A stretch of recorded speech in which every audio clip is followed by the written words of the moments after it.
28 अक्टूबर Saturday के दिन यानी कि कल दोपहर में 2 बजे से लेकर 5 बजे तक के बीच में औरंगाबाद के आम खास मैदान के ऊपर एक इज्तिमाई दुआ का इंतज़ाम किया गया है फ़लस्तीन के हक़ में। फ़लस्तीन के अंदर जिस तरह का जुल्म और बर्बरियत हो रही है,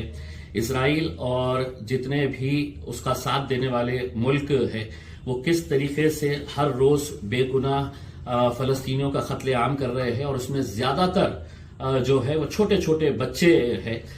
उनको जिस तरीके से मारा जा रहा है, उनका कत्लेआम हो रहा है,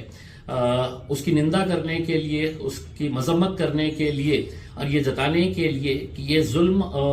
जो इजराइल कर रहा है हम उसकी कड़ी निंदा करते हैं। इसीलिए ये इज्तिमाई दुआ का इंतज़ाम किया गया है। मैं तमाम लोगों से अपील करना चाहूँगा कि